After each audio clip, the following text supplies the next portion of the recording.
ప్రపంచ స్థాయి విద్యను అందించాలనేటువంటి లక్ష్యంతో స్థాపించబడినటువంటి యూనివర్సిటీ అహ్మదాబాద్లో ఉన్నటువంటి కర్ణావతి యూనివర్సిటీ.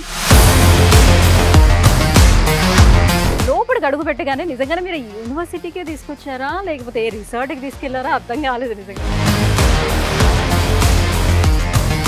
మన university AI university, total lush green campus.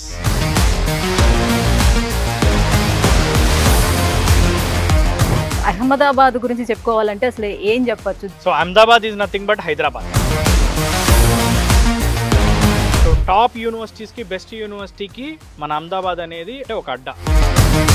AI మీద ఫోకస్ చేసే యూనివర్సిటీస్లో one of the top ranked university. యూనివర్సిటీకి ఉన్నటువంటి అక్రిడేషన్స్ ఏంటి, ఇవన్నీ చూసుకొని కదా మనం యూనివర్సిటీని సెలెక్ట్ చేస్తాం. ఐఐటీస్, ట్రిపుల్ ఐఐటీస్లో ఉన్న ఎకో సిస్టమ్ మన కర్ణావతి యూనివర్సిటీలో బిల్డ్ చేయడం జరిగింది.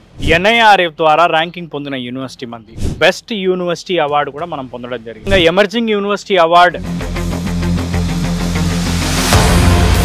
29 రాష్ట్రాల నుంచి మన దగ్గర స్టూడెంట్స్ చదువుతున్నారు. 50+ కంట్రీస్ నుంచి మన దగ్గర స్టూడెంట్స్ ఉన్నారు. Cyber security, data science, coding club కానీ, ఏఐ క్లబ్ కానీ ఇలాంటి వెల్ ఇన్ఫ్రాస్ట్రక్చర్ ని ఎస్టాబ్లిష్ చేశారు. ఓన్లీ నార్మల్ గా హానర్స్ అని కాకుండా ఇండస్ట్రీ పార్ట్నర్షిప్ తో ఇస్తున్నాం. ఆర్టిఫిషియల్ ఇంటెలిజెన్స్, మిషన్ లెర్నింగ్ తో పాటు జనరేటివ్ ఏఐ, అది గూగుల్ తో, IBM తో course నడుపుతున్నాం.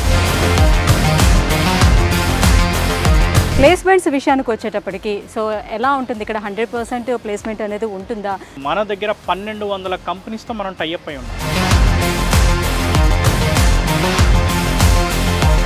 So student exchange programmes ఏమైనా ఇంట్రొడ్యూస్ చేస్తున్నారా? ఎలా ఉన్నాయి ఇక్కడ? 2+2, 3+1 ప్రోగ్రామ్స్ ని మనం లాంచ్ చేసాం. ఈవెన్ మన దగ్గర బీటెక్ 4 years చదువుకున్న వాళ్ళందరికీ కూడా ఎడ్యుకేషన్ లోన్ ఫెసిలిటీ ఉంది. యూనివర్సిటీస్ లో జనరల్లీ ఇంక్యుబేషన్ సెంటర్స్ ఉంటాయి కదా. కర్ణావతి ఇంక్యుబేషన్ సెంటర్ ని ఎస్టాబ్లిష్ చేశారు. అదే విధంగా లెర్నింగ్ అండ్ డెవలప్మెంట్ సెంటర్ ని కూడా ఎస్టాబ్లిష్ చేశారు. ఆంటర్‌ప్రెన్యూర్ స్కిల్ డెవలప్మెంట్ సెంటర్ కూడా ఉంది. ఫుడ్ విషయానికి కానీ, హాస్టల్ విషయానికి కానీ వచ్చేటప్పటికి ఎలా ఉంది? హాస్టల్స్ అనేవి ultra modern hostels. Hygienic Telugu భోజనం అనేది మనం ప్రొవైడ్ చేస్తాం. ప్యూర్ వెజిటేరియన్ ఫుడ్ని మనం అందిస్తున్నాం.